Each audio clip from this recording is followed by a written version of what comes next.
ഒരേ സമയം പലരെയും സുഖിപ്പിക്കുക എന്നുള്ളത് അതൊരു വലിയൊരു പ്രയാസമുള്ള കാര്യം തന്നെയാണ്. എന്നാൽ സുഖിപ്പിക്കുന്ന കാര്യത്തിൽ വളരെ അഗ്രഗണ്യനായിട്ടുള്ള ഒരു കോൺഗ്രസ് നേതാവും തിരുവനന്തപുരം MP-യുമായിട്ടുള്ള ശ്രീ ശശി തരൂരിനെ സംബന്ധിച്ചിടത്തോളം ഇതെല്ലാം വളരെ ഒരു നിഷ്പ്രയാസമാണ് താനും.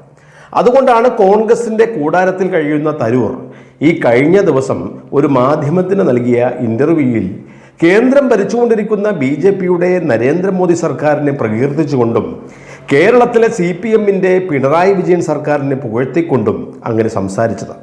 അപ്പോൾ മുതൽ ഇവിടെ പലരും പറഞ്ഞു തുടങ്ങി, ശശി തരൂർ ഇതാ കോൺഗ്രസ് വിട്ട് BJP-യിലേക്ക് ചേരാൻ പോകുന്നു, അതല്ല തരൂർ കോൺഗ്രസ് വിട്ട് CPM-ൽ ചേരാൻ പോകുന്നു എന്ന തരത്തിലുള്ള അഭിപ്രായ പ്രകടനങ്ങൾ. വ്യക്തിപരമായ പലതരം വിഷയങ്ങൾ താൻ നേരിട്ടപ്പോഴും സംഘടനാപരമായി കേരളത്തിൽ കോൺഗ്രസ് പാർട്ടി വലിയ പ്രതിസന്ധി നേരിട്ടപ്പോഴൊക്കെ അതിനെയെല്ലാം അതിജീവിച്ച് കഴിഞ്ഞ 4 തവണയായി തിരുവനന്തപുരം ലോക്സഭാ മണ്ഡലത്തിൽ നിന്നും വളരെ അനായാസം വിജയിച്ചു വരുന്നൊരു രാഷ്ട്രീയ നേതാവാണ് ശ്രീ ശശി തരൂർ. സ്ത്രീ സംബന്ധമായിട്ടുള്ള അധിക്ഷേപങ്ങൾ പലകുറി ശശി തരൂരിനെതിരെ എതിരാളികൾ അങ്ങനെ വേണ്ടവണ്ണം പ്രയോഗിച്ചിട്ടുണ്ടോ എങ്കിലും അതിനെയെല്ലാം അതിജീവിച്ച് തരൂരിന് ഒരു ജനസമക്ഷം സ്വാധീനം ചെലുത്തുവാൻ സാധിച്ചിരുന്നു. അതുകൊണ്ട് തന്നെയാണ് അദ്ദേഹത്തിന് തിരുവനന്തപുരം പോലുള്ള വളരെ പ്രധാനപ്പെട്ട ഒരു പാർലമെന്റ് മണ്ഡലത്തിൽ കഴിഞ്ഞ 15 വർഷത്തിലധികമായി MP ആയിരിക്കുവാൻ അദ്ദേഹത്തിന് സാധിക്കുന്നത്. കേരളത്തിലെ കോൺഗ്രസ്സുകാരെ സംബന്ധിച്ച് മാത്രമല്ല, അങ്ങ് ദേശീയ തലത്തിലാണെങ്കിൽ പോലും അവരുടെയൊക്കെ ഇടയിൽ കഴിവുറ്റ ഒരു നേതാവ് തന്നെയാണ് ശശി തരൂർ. അതുകൊണ്ട് തന്നെയാണല്ലോ ദേശീയ തലത്തിലെ പ്രവർത്തക സമിതി അംഗങ്ങളായി ഇവിടെ നിന്നുള്ള 3 പേരിൽ ഒന്ന് ശശി തരൂരായി മാറിയത്. മറ്റു 2 പേരിൽ ഒന്ന് KC വേണുഗോപാലാണെങ്കിൽ മറ്റൊന്ന് AK ആന്റണിയാണ്.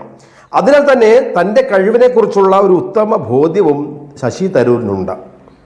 എന്നാൽ ലോകത്തെ വിവിധ ഭാഷകൾ പോലും വളരെ അനായാസം കൈകാര്യം ചെയ്യുവാൻ അറിയുന്ന ശശി തരൂർ കോൺഗ്രസ് പാർട്ടിയിലെ തങ്ങളുടെ അവസരം ഇല്ലാതാക്കുമോ എന്ന ഭയത്താൽ ദേശീയ തലത്തിലെ മറ്റ് തലയെടുപ്പുള്ള നേതാക്കൾ പലപ്പോഴും ഈ ശശി തരൂരിനെ വളരെ ബോധപൂർവം തന്നെ തഴയുകയാണെന്ന കാര്യവും അതും ശശി തരൂർ വളരെ വ്യക്തമായിട്ടറിയാം.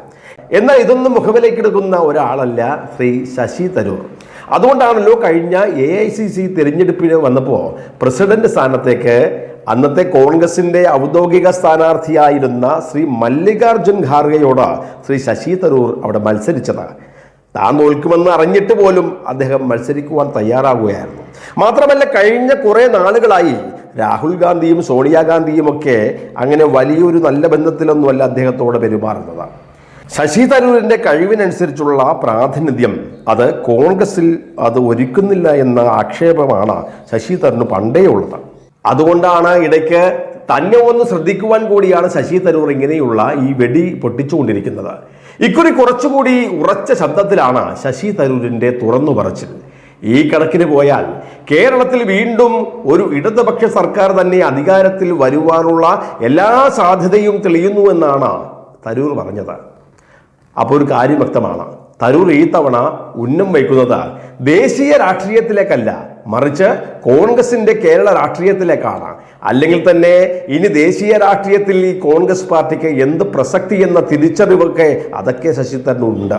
ഇനി ആകെ പ്രതീക്ഷയുള്ളത് ഇവിടെ കേരളത്തിൽ മാത്രമാണെന്ന് എല്ലാ കോൺഗ്രസ്സുകാരും ചിന്തിക്കുന്നത് പോലെ തന്നെ തരൂരും ചിന്തിക്കുന്നു, അത്രയേ ഉള്ളൂ. മാത്രമല്ല കോൺഗ്രസ് പാർട്ടിയുടെ ഇപ്പോഴത്തെ മുതലാളിമാരായിട്ടുള്ള ഗാന്ധി കുടുംബത്തിൻ്റെ ഒരു ആശ്രയ കേന്ദ്രമായി കാണുന്നതും ഇവിടെ ഈ കേരളത്തെയാണ്. അപ്പോൾ ഹിന്ദിക്കാരായിട്ടുള്ള കോൺഗ്രസ്സുകാർക്ക് ഇവിടെ കേരളത്തിൽ അഭയം പ്രാപിക്കാമെങ്കിൽ എന്തുകൊണ്ട് ഇവിടെ ഈ മലയാളികളായിട്ടുള്ള കോൺഗ്രസ്സുകാർക്കും ഇങ്ങനെ ആഗ്രഹിക്കാൻ പാടില്ല? അത് തന്നെയാണ് തരൂരും ചെയ്തത്. ഏതായാലും അടുത്ത തവണ കേരളത്തിൽ UDF അധികാരത്തിൽ വന്നാൽ മുഖ്യമന്ത്രി ആരായിരിക്കണമെന്ന തർക്കത്തിൽ മുഴുകിയിട്ടുള്ള VD സതീശനെയും രമേശ് ചെന്നിത്തലയെയും ഒക്കെ അപേക്ഷിച്ച് എന്തുകൊണ്ടും യോഗ്യൻ താൻ തന്നെയാണെന്ന ഒരു ഉറച്ച വിശ്വാസത്തിലാണ് ശശി തരൂർ. താൻ കേരളത്തിലെ കോൺഗ്രസ് രാഷ്ട്രീയത്തിലെ അവഗണിക്കപ്പെടാതിരിക്കുവാനുള്ള ഒരു വ്യക്തിത്വമാണെന്ന് കോൺഗ്രസിന്റെ ദേശീയ നേതൃത്വത്തെ ബോധ്യപ്പെടുത്തുവാനുള്ള ഒരു ബാധ്യതയും ഇപ്പോൾ ശശി തരൂരിനുണ്ട്. ഇനി അഥവാ തന്നെ ഉപയോഗപ്പെടുത്തുവാൻ കോൺഗ്രസിന് താല്പര്യമോ ആവശ്യകതയോ ഇല്ലെങ്കിൽ തൻ്റെ മുന്നിൽ വേറെ വഴികളുണ്ട് എന്നും തുറന്നു പറയുവാൻ തരൂർ ഇപ്പോൾ ധൈര്യം കാണിച്ചിരിക്കുകയാണ്.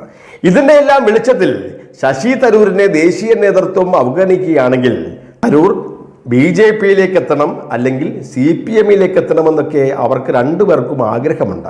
എന്നാൽ കോൺഗ്രസ് വിട്ട് ശശി തരൂർ പുറത്തു വന്നാലും ഈ രണ്ട് പാർട്ടിയിലും ചേരാതെ അങ്ങനെ സ്വതന്ത്രമായി ഒരു രാഷ്ട്രീയ പാർട്ടി കേരളത്തിൽ ഉണ്ടാക്കുമെന്ന് തന്നെയാണ് ശശി തരൂരിനോട് അടുത്ത് നിൽക്കുന്ന വൃത്തങ്ങൾ ഇപ്പോൾ സൂചിപ്പിക്കുന്നത്.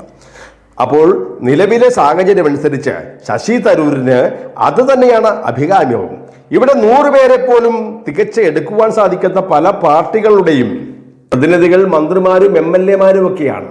അങ്ങനെ വെച്ച് നോക്കിയാൽ തരൂർ ഒരു രാഷ്ട്രീയ പാർട്ടി രൂപീകരിച്ചാൽ നിരവധി പേർ ശശി തരൂരിനോടൊപ്പം അണിചേരുമെന്നുള്ള കാര്യത്തിൽ ഒരു തർക്കവുമില്ല. അങ്ങനെ വന്നാൽ നിലവിലെ UDF മുന്നണിയിലെ അതൊക്കെ ഉപേക്ഷിച്ച് തരൂരിന് മറ്റൊരു മുന്നണിയിലേക്ക് കയറിക്കൊള്ളുവാൻ ഒരു തടസ്സവും ഉണ്ടാവില്ല. അങ്ങനെ സംഭവിച്ചാലോ ശശി തരൂരിന് മന്ത്രിസഭയിലെ ഒരു പ്രധാനപ്പെട്ട ഒരു വേഷം കൈകാര്യം ചെയ്യുവാൻ കിട്ടുമെന്ന കാര്യത്തിലും അതിനും സംശയം വേണ്ട. ഒരു കാര്യം സത്യമാണ്, ഇവിടുത്തെ സാധാരണപ്പെട്ട ആളുകൾക്കും ശശി തരൂരിന് വലിയൊരു സ്വീകാര്യമാണ്. മറ്റു രാഷ്ട്രീയ പാർട്ടിയിലെ ജനസ്വാധീനമുള്ള ഒരു വിഭാഗം നേതാക്കൾക്കൊപ്പം ശ്രീ ശശി തരൂരിൻ്റെ സ്ഥാനവും അവിടെ ഉറപ്പിക്കുകയാണ്.